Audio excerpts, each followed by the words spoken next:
예수. 부활. 크게 얘기해야지. 예수. 부활. 예수. 부활. 예수. 부활.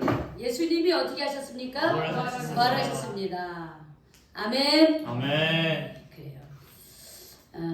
우리가 매년 3월 혹은 4월이 되면 우리가 예수님의 고난에 동참하는 사순절 우리가 기간을 지내게 됩니다. 그리고 그 마지막에 고난 주간 지나서 부활절, 부활주의를 맞이합니다. 그래서 어떻게 보면 제가 지난 한 달 이상 우리 마음의 밭갈이를 하자 그랬잖아요. 사순절 기간에 하나님의 말씀에 있어서 회개하고 우리를 돌아보고 우리가 하나님 앞에 회개하자. 그게 마음의 밭갈입니다. 우리가 신앙의 사순절인 바로 마음의 밭갈이라는 봄의 계절입니다.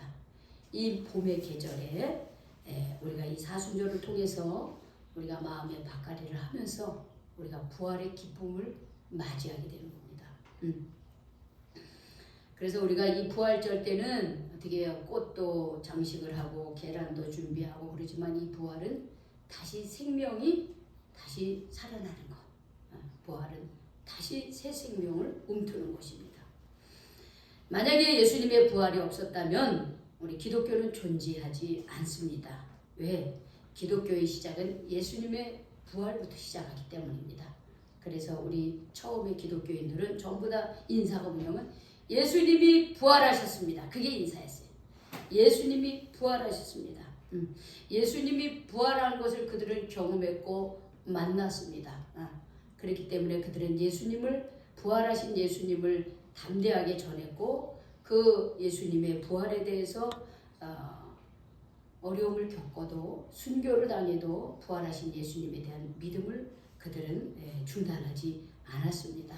그래서 우리는 항상 이 기독교의 핵심인 이 부활에 대해서 우리가 제대로 알고 또한 우리도 역시 부활신앙이라고 하는 것이 무엇인지 우리가 말씀을 통해서 다시 되새겨보는 그런 시간을 갖도록 하겠습니다. 자, 우리가 말씀해 보니까 예수님이 장례를 치르고서 그리고 아리마대 요셉이 그 사람 부자였다 그랬죠. 우리 어제 그 말씀 나누었죠. 그 예수님의 장례를 치렀습니다. 사실은 그 자신이 묻히려고 하는 그 무덤에 예수님을 거기서 장례를 치렀습니다. 장례를 치르고 거기에 갈릴리에서 온 여러 명의 여자들, 막달라 마리아, 야고보의 어머니 마리아, 그리고 또 더러 몇 명의 여성들이 있었습니다. 그들이 장례를 치르고 돌아갔어요. 돌아갔는데 오늘 말씀해 보니까는 그들이 장례를 치르고 가고 돌아가서도 그들을 예수님을 십자가에 못 박도록 했던 대제사장들과 바리새인들이 마음에 안 놓이는 거야.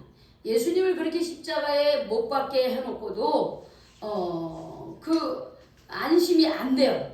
그래서 이 종교 지도자들이 빌라도에게 갑니다. 빌라도에게 가서 뭐라 그러냐면 빌라도 총독이요, 저가 살아있을 때도 내가 죽은 다음에 사흘 후에 다시 살아나리라 한 것을 우리가 들었다. 근데 사실은 예수님은 제자들에게 이 십자가의 순환과 죽음과 3일 후에 다시 살아날 것을 3번씩이나 이 예루살렘에 올라올 때 말씀을 하셨어요.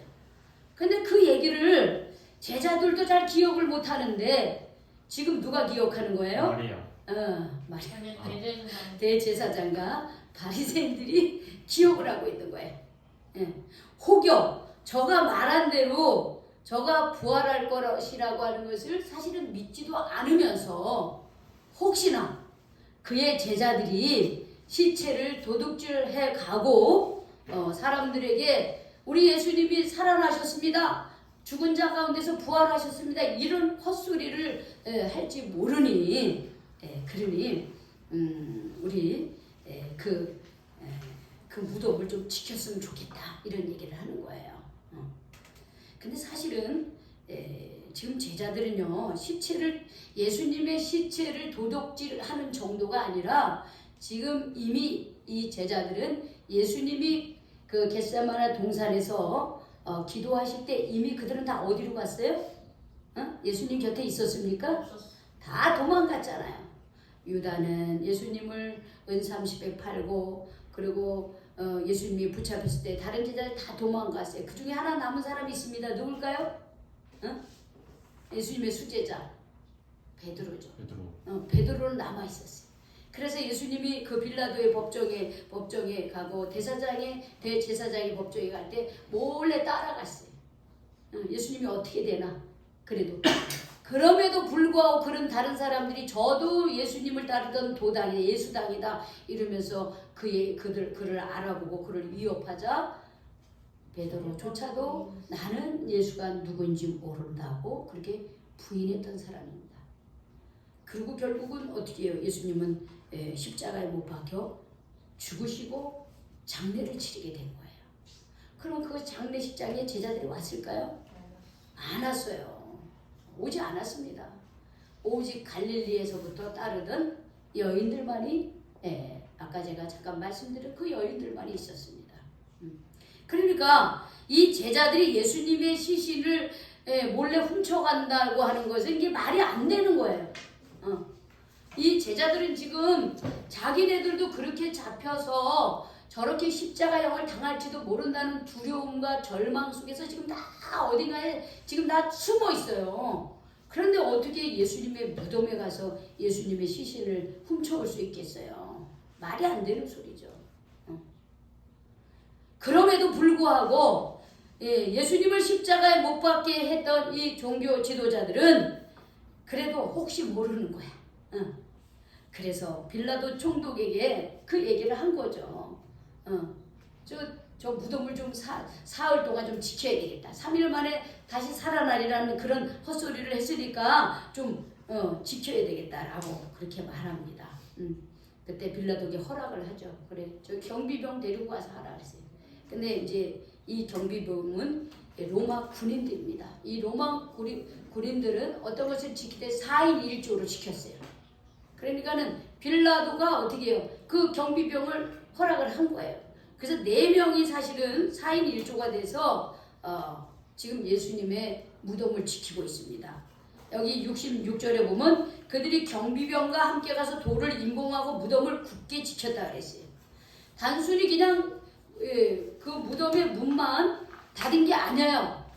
그렇죠? 우리가 알다시피 우리는 요즘에 뭐 화장하고 뭐 수목장도 하고 뭐 납골당에도 모시고 이렇게 하지만 사실 우리의 사실 최근까지만 했던 전통적인 그 장례법은 이게 무덤 속에 우리가 땅에 묻고 흙을 임봉하는 거잖아요. 그런데 이스라엘 사람들은 그게 아니라 이 사람들 땅에 묻지 않고 어떻게 하냐면 이 이게 바위 같은 거를 그들은 석회석이니까 금방 이렇게 그 바위를 캘 수 있어요. 그러니까 돈이 많은 사람들은 그 바위에다가 자기 무덤을 만드는 거예요. 아리마대 요 사람은 부자예요. 그 사람은 상당히 고위급 인사였고 부자였는데 그도 사실은 예수를 따르던 제자였습니다. 그런데 그가 빌라도에게 가서 예수님을 장례를 치르겠다 이렇게 허락을 받은 거예요.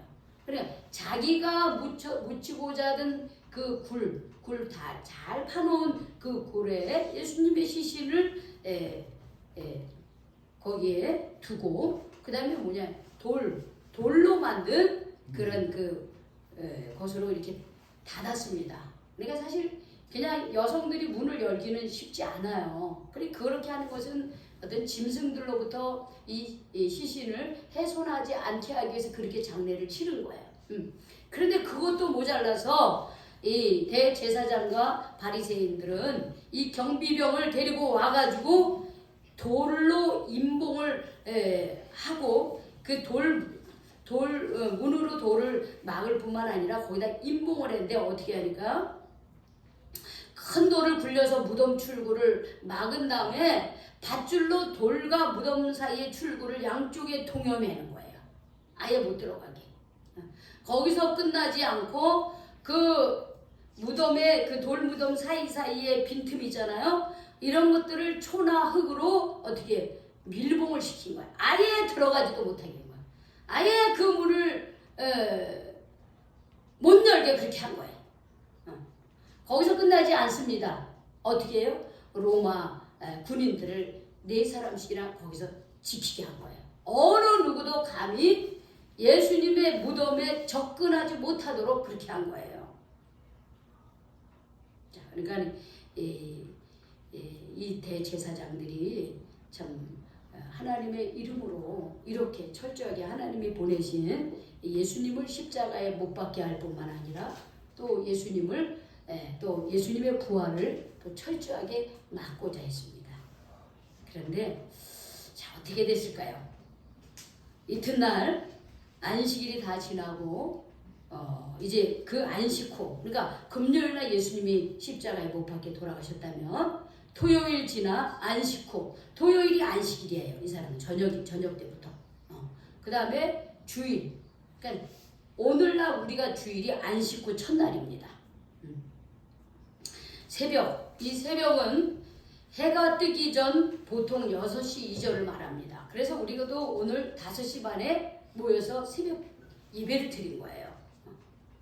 그러니까 아직 해가 뜨기 전이죠. 근데 이 여인들이 간 거예요. 그래서 다른 복음서에 보니까 이 여인들이 가면서 뭐라냐면 누가 우리를 위하여 돌무덤을 그 돌을 굴려줄 것인가 이 걱정을 하고 간 거예요. 그들이 간 것은 예수님의 시신에 그 썩는 냄새를 방지하기 위해서 그것을 발라드리기 위해서 간 거예요. 그런데 그들이 그 걱정을 하면서 갔는데 여기 2장, 3장, 4장에 보면은 어떤 일이 일어났습니까? 우리 한번 읽어볼까요? 시작. 큰 지진이 나며 주의 천사가 하늘로부터 내려와 돌을 굴려내고 그 위에 앉았는데 그 형상이 번개 같고 그 옷은 눈같이 익거늘 지키던 자들이 그를 무서워하여 떨며 죽은 사람과 같이 되었다 그랬어. 그거를 그렇게 철저하게 돌무덤을 그렇게 막고 거기에 흙을 바르고 초를 바르고 거기에 어떻게 해요? 줄을 매서 감히 어느 누구도 예수님의 시신을 건드리지 못하게 할 뿐만 아니라 로마 그 군인들을 4명씩이나 거기에 지키게 했음에도 불구하고 그 여인들이 그곳을 갔더니요. 큰 지진이 나는 거예요. 큰 지진이 나며 주의 천사가 하늘로부터 내려와 그 아주 감히 근접하지 못하는 그것을 다 깨트린 거예요. 문을 연 거예요. 돌을 굴려내고 그리고 그 위에 앉았다. 그런데 그 형상은 번개 같고 그 옷은 눈같이 희었다라고 하는 거예요. 예수님의 부활은 이런 역사를 통해서 일어난다는 거예요. 사람은 어떻게 해서든지 예수님의 그 부활을 막으려고 했습니다. 그러나 하나님은 어떻게 해요? 여러분 큰 지진이라고 주의 천사가 하늘로부터 내려오고 이거는 하나님이 하시는 거예요. 하나님이 하셨다는 거예요. 하나님께서요 인간의 그 악하고 그 아주 그 포악하고 그런 못된 그런 어떤 것들을 다 깨부신 거예요. 다 깨부시고 그리고 어떻게 해요? 주님을 부활하게 하셨다는 거예요. 예수님은 인간의 장애를 초월하시고 그리고 부활하심으로써 우리가 부활을 믿는다는 것이 무엇인지를 가르쳐 준 거예요. 부활은 하나님의 영역이라는 거예요. 우리가 진실로 하나님을 믿을 때에 죽어있던 우리 삶이 살아나고 우리를 얽어맸던 죄악의 권세가 끊어진다는 것을 말하고 있는 거예요. 부활이 바로 그런 거예요. 그러니까는 그리고 그들을 얽어맸던 것이 다 끊어지고 심지어 그 무덤을 지켰던 그 사람들이 어떻게 해요? 너무 두려워 떨며 하나님의 그 역사하심에 두려워 떨면서 전부 다 벌벌 떨고 있는 거예요. 죽은 사람같이 되었다래요. 죽은 사람같이. 거기 있을 수가 없겠죠. 죽은 사람처럼 너무나 하나님의 역사에 너무 두렵고 떨리는 거예요. 그때 이 천사가 여자들에게 이렇게 말합니다. 너희는 무서워하지 말라. 사실 이 여자들이 그 부활의 아침에 갔을 때 예수님이 부활할 것을 믿고 갔을까요? 믿고 갔을까요? 예수님 아니요. 부활하셨다는 것을 믿고 알고 갔습니까? 아니에요. 그냥 예수님의 시신에 그 썩는 냄새를 방지하기 위해서 그들이 사랑하는 마음으로 그냥 간 거예요. 그런데 문은 열려 있고 거기에 천사가 양 번개 같고 흰 옷 입은 천사가 있을 때 그들은 감사하기보다는 너무 두려운 거예요. 여러분 실제로 하나님의 임재를 우리가 느끼면 사실 굉장히 두렵습니다. 우리가 하나님 보여주세요. 뭐 하나님 살아계시면 뭐 어떻게 해주세요. 사실은 그렇게 얘기하지만 정말 하나님의 임재가 우리 가운데 임하면요, 우리는 감히 하나님 앞에 설 수가 없어요. 너무나 두렵고, 너무나 그게 감사하면서도요, 그 하나님의 그 현존하시는 것을 경험하게 되면 너무 두렵고 떨려요. 무서워요. 하나님이 무서워서가 아니라 내가 하나님 앞에서 어떤 존재라고 하는 게 그게 그냥 자연스럽게 알게 되는 거예요. 지난번에 우리 동현이가 그런 우리 말씀을 나누는데 그랬어요. 주님이 이 땅에 재림할 때 우리가 그걸 어떻게 알겠느냐. 주님이 오시면 아는 거예요. 그냥. 주님이 이 땅에 오시면 우리는 그냥 저절로 알게 돼요. 자, 여러분, 바람이 불고 번개가 치고 그러면 어떻게 해요? 그냥 우리는 그냥 알게 되는 거야. 비가 오는구나. 번개 그냥 그 역사가 현상이 일어나면 깨닫게 되는 거예요. 주님이 오시는 날도 마찬가지예요. 주님이 오시는 날. 물론 지역적으로 다 다르죠. 그런데 주님은 어떻게 해요? 그 한계를 뛰어넘어 영으로 오시고 또 이 땅에 오시기 때문에 그냥 전 세계적으로 동시에 주의 재림이 임하는 거예요. 그냥 알게 되는 거예요. 그건 하나님의 영역이에요. 우리 생각에는 욕이 있으니까 요일밖에 못하는 거죠. 그렇죠? 하나님 하시는 거예요. 하나님이 하시는 거예요.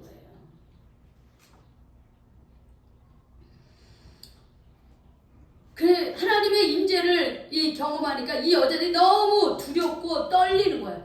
무서워. 그때 이 천사를 무서워하지 말라 그랬지. 십자가에 못 박히신 예수를 너희가 찾는 줄을 내가 안다. 그런데 지금 여기 계시지 않는다. 6절 굉장히 중요한 말씀입니다. 같이 읽어봅시다. 시작. 그가 여기 계시지 않고 그가 말씀하시던 대로 살아나셨느니라. 와서 그가 누우셨던 곳을 보라. 여기 보겠습니다. 예수님이 뭐 하신 대로 살아나셨다 그랬어요? 말씀하시던 대로. 예수님이 말씀하시던 대로. 예수님은 당신이 말씀하신 대로 십자가에 못 박혀 돌아가셨어요. 그러나 예수님은 말씀하시던 대로 그는 어떻게 했어요? 부활하셨어요. 살아나셨어요. 예수님은 마음대로 사는 게 아니에요. 내 뜻대로 사는 게 아니에요. 누구의 말씀대로 산 거예요? 하나님의 말씀대로 산 거예요. 하나님의 말씀대로 예루살렘을 그 십자가의 길을 감당하신 거예요. 그 길을 가신 거예요. 피할 수 있었어요. 도망갈 수 있었어요. 중단할 수 있었어요. 그런데 예수님은 어떻게 했어요? 가셨어요. 오죽하면 예수님께서 겟세마나의 기도에서 하나님, 내가 이 고난의 잔을 마시지 않을 수 안 돼. 이 고난의 잔이 그냥 지나가면 안 됩니까? 그렇게 기도를 몇 번 하셨어요? 한 번도 아니고 두 번도 아니고 몇 번? 세 번까지. 예수님도 십자가의 고난을 감당하는 게 쉬운 게 아니었던 거예요. 그러나 예수님의 그 마지막 기도는 나의 원대로 마옵시고 누구의 뜻대로? 아버지의 뜻대로. 하나님 아버지의 뜻대로 되기를 원합니다 하면서 그 십자가의 고난, 십자가의 길, 예루살렘으로 가는 그 길을 멈추지 않았어요. 말씀하시던 대로 예수님은 그 십자가를 지셨고, 그러나 말씀하신 대로 십자가를 지셨을 때 하나님께서는 말씀하시던 대로 어떻게 했어요? 그를 죽은 자 가운데서 다시 살려내셨습니다. 여러분, 우리가 자꾸 죽은 자 가운데 3일이라는 말을 자꾸 쓰는 이유가 뭔지 뭐라고 생각해요? 죽은 자 가운데 3일 만에 다시 살아냈다. 자, 우리는 사람이 죽으면 요즘에는 그냥 냉동실에 가요. 냉동실. 시신. 그러나 우리가 예전에 예수님 당시만 해도 사람이 죽으면 어떻게 해요? 바로 장례를 치릅니다. 특히 이곳은 더운 지역이기 때문에 바로 장례를 치러. 그때부터 시신은 어떻게 되는 거예요? 썩어가기 시작하는 거예요. 그냥 육신이 있기 때문에 고기 덩어리처럼 어떻게 썩어가기 시작하는 거예요. 여러분 죽은 지 3일이 됐다. 그럼 그 시신은 어떻게 됩니까? 완전히 다 부패가 되는 거예요. 부패가 되는 거예요. 그러니까 이건 어떻게 죽은 지 3일 만에 다시 살아나셨다는 것은 이것은 하나님께서 어떻게 해요? 하나님의 영역이 아니면 불가능한 일이라는 것을 말하고 있는 거예요. 사람의 능력이 아니라 하나님의 능력으로 주님은 다시 살아나셨습니다. 하나님의 말씀대로 살아나셨습니다. 여러분 여기에 있는 우리 모두가 하나님의 말씀대로 살아서 하나님의 말씀대로 부활에 참여하는 삶을 사시기 바랍니다. 우리의 능력이 아니에요. 하나님 말씀 안에 있고 하나님 말씀 가운데 순종할 때 우리의 삶이 부활의 삶을 살 수 있는 거예요. 죽을 수밖에 없는 이 육적인 덩어리로만 사는 것이 아니라 하나님께서 우리에게 새 생명 주셔서 영생의 삶을 살게 되는 거예요. 그게 부활의 삶입니다. 여기 안 계시는 거예요. 죽은 자 가운데 계신 게 아니에요. 무덤에 계시지 않습니다. 대신에 예수님은 어디에 계실까요? 누웠던 곳. 누웠던 곳에 누웠던 곳을 보라 그랬잖아요. 여기 계시지 않는다. 누웠던 곳을 봐라 이랬잖아요. 그렇죠? 여기 지금 안 계신다 이 말이야. 그러면 어디에 계실까? 누워있던데. 7절 보세요. 7절. 자, 7절. 우리 7절 한번 읽어봅시다. 시작. 또 빨리 가서 그의 제자들에게 이르되 그가 죽은 자 가운데서 살아나셨고 너희보다 먼저 갈릴리로 가시다니 거기서 뱀과 배우리라 하라. 보라 내가 너희에게 일렀느니라 하거늘. 이렇게 천사가 이렇게 얘기합니다. 그는 무덤에 있지 아니하고 지금 어디에 계시다는 거예요? 갈릴리. 갈릴리에 계시다는 거예요. 갈릴리에 계시다는 거예요. 이게 우리가 이 말 뜻을 알아야 돼요. 예수님이 갈릴리에 계신다고 하는 이 말이 뭐냐? 예수님의 주 활동 무대는 어디였습니까? 갈릴리였습니까? 사마리아였습니까? 유대 땅이었습니까? 갈릴리였어요. 예수님은 유대 베들레헴에서 태어나서 거기 잠깐 계시다가 어떻게 갈릴리로 가서 거기서 평생을 살고 그리고 또 거기서 3년 활동을 하시는 거예요. 예수님은 이 갈릴리에서 일하셨어요. 대부분의 제자들도 갈릴리 출신이었습니다. 예수님께서 부활하셔서 먼저 갈릴리로 간다라고 하는 것은 무슨 말이냐면 예수님의 삶의 현장으로 가셨다는 거예요. 제자들이 있는 삶의 현장으로 가셨다는 거예요. 사람들이 사는 삶의 현장으로 가셨다는 거예요. 부활하셔서 예수님이 하늘나라에 뚝 떨어져 있는 게 아니라 부활하신 주님은 지금 어디에 계시는 거예요? 갈릴리. 즉 우리 삶의 현장에 있는 거예요. 내 삶의 현장에 우리 주님이 계신다는 거예요. 그러니까 부활의 삶은 어디에? 바로 이 자리에 있어야 돼요. 내가 서 있는 이 삶의 자리에 부활하신 주님이 함께 계신다는 거예요. 부활하신 주님이 함께 계십니다. 그래서 막 이 여자들이 막 이거 무서움과 큰 기쁨으로 막 제자들에게 이 사실을 알리려고 가는데 거기에 9절에 보면 예수님 뭐라 그래요? 자 우리 9절 한번 9절 10절 읽겠습니다. 시작. 예수께서 그들을 만나 이르시되 평안하냐 하시거늘 여자들이 나아가 그 발을 붙잡고 경배하니 이에 예수께서 이르시되 무서워하지 말라. 가서 내 형제들에게 갈릴리로 가라. 거기서 나를 보리라 하시니라. 또 부활하신 예수님 직접 그 여인 만나줍니다. 요한복음에 보면 요한복음 20장에 보면 예수님을 직접 만난 여인이 바로 누구냐? 막달라 마리아였어요. 그들이 가다가 만나는데 부활하신 예수님을 만나는데 예수님이 뭐래? 평안하냐? 그래, 평안하냐? 다른 말씀을 말이 많은데 평안하냐?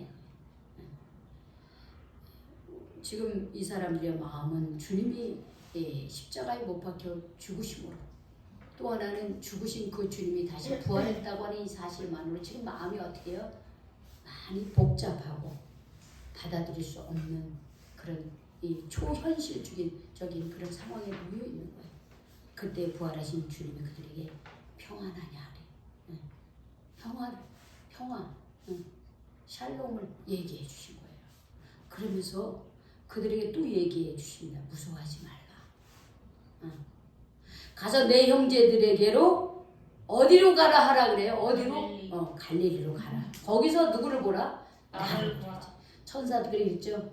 주님은 여기 계시지 않다.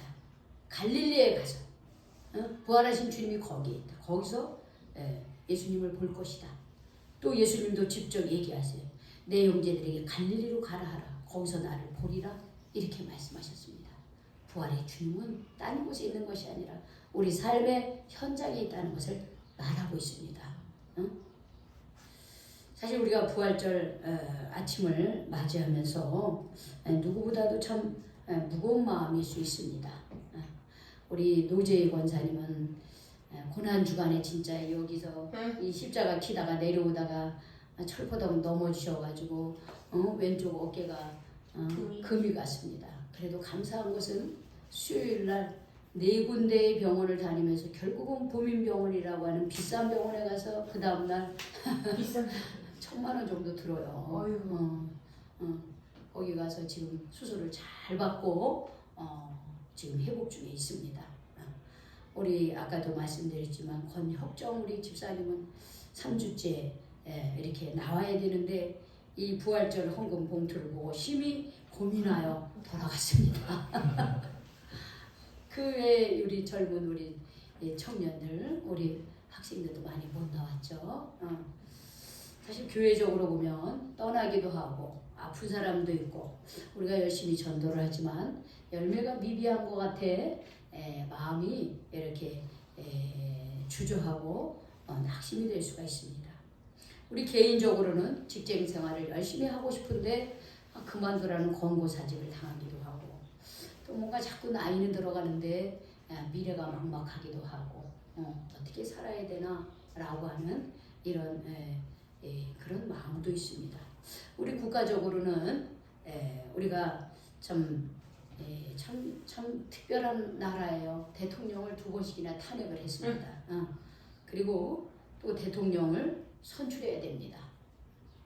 미국의 관세 전쟁으로 인해서 우리 경제적 상황이 그렇게 만만치 않습니다.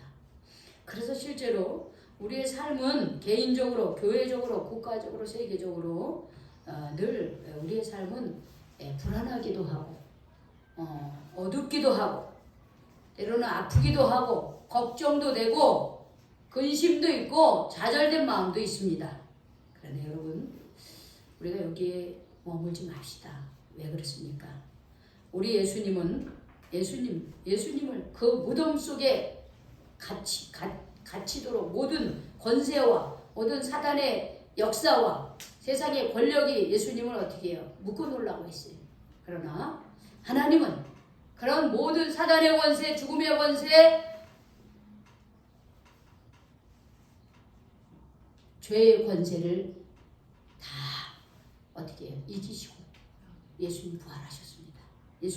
우리는 그런 예수님을 믿는 거예요. 우리 안에도 수없이 그런 절망과 어떤 사단의 어떤 눌림과 좌절이 있어요. 그런데 예수님은 그 모든 것을 얻어 죄와 죽음의 권세를 깨뜨리시고 다시 살아나셨잖아요. 그렇죠? 근데 그 주님이 딴 데 있는 게 아니라 어디에 있습니까? 갈릴리에 있어요. 그 갈릴리가 뭐예요? 우리 삶의 자리예요. 지금 여기 이 자리예요. 지금 우리의 삶이 정말 부활하신 주님으로 인해서 우리가 죄로부터 해방되고 이 세상에 살면서 우리가 걱정, 근심으로 인해서 힘들어하는 이 세상에 살고 있는 우리들과 함께 계셔 주시는 거예요. 그래서 우리는 더 이상 우리가 낙심하고 주저앉아 있지 않아도 됩니다. 그리고 더 이상 우리는 죄의 종로릇을 해서도 안 됩니다. 왜? 죄와 죽음의 권세를 이기신 예수님이 우리의 뭐가 되기 때문에 그런 거예요. 우리의 뭐가 됩니까? 예수님은 우리의 뭡니까? 몸을 누가 왕이십니다. 자, 읽어보세요. 진짜 없구나. 자, 우리 표. 예수님은 나의 뭡니까? 왕이십니다. 다시 또 예수님은 주인이죠. 예수님은 나의 무엇입니까? 주인이에요. 죄의 권세, 죽음의 권세를 깨뜨리시고 부활하신 그 능력의 주님이 나의 왕이시고 나의 주인이십니다. 그런데 뭘 더 우리가 주저하고 염려하고 걱정하고 그러고 있습니까? 주님이 나와 함께 하시는데 문제는 그 주님을 내가 믿고 부활하신 주님과 함께 부활의 능력을 경험하면서 살아가느냐 아니면 그 주님을 제대로 믿지 않고 여전히 내 힘으로만 살아가려고 하느냐 이 차이밖에 없는 겁니다. 바라기는 우리 부활의 능력의 주님을 우리 예수님을 바라봅시다. 아멘. 주님이 나와 지금도 함께 하시고 우리 교회와 함께 하시고 이 나라 이민족이 함께 하십니다. 분명히 주님께서 우리의 어둠을 깨치시고 죄악의 권세를 깨뜨리시고 우리가 다시 세워지고 부흥하고 또 하나님의 축복을 받는 그런 삶으로 반드시 인도할 것입니다. 우리 삶의 자리에서 부활하신 주님과 동행하는 그래서 우리의 삶이 늘 새로 태어나는 그런 부활의 삶을 사시기를 주님의 이름으로 축원합니다. 아멘. 축원합니다. 아멘. 하나님 감사합니다. 예수님 살아나셨습니다.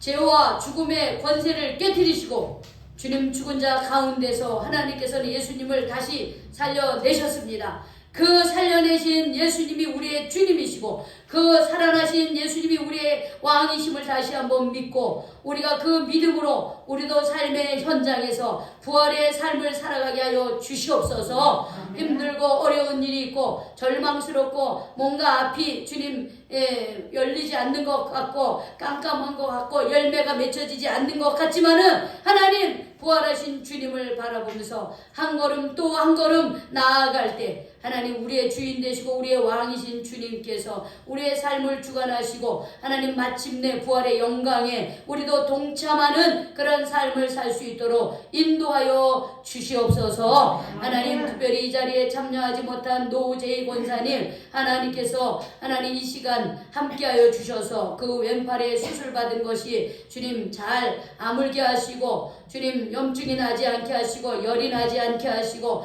하루속히 회복되어 다시금 이 자리에 나오고 함께 예배드리게 하여 주시옵소서. 이 일로 인하여 우리 노재희 권사님의 그 가정이 하나님 믿음의 가정이 되게 하시고 나성권 형제님이 하나님 믿음의 아들이 되게 하여 주시옵소서. 하나님 오늘 이 예배를 드리는 자마다 이제 하나님 주님과 부활하신 주님과 함께하는 영생의 삶을 살게 하여 주시옵소서. 예수님의 이름으로 기도 올리옵나이다. 아멘. 우리 찬송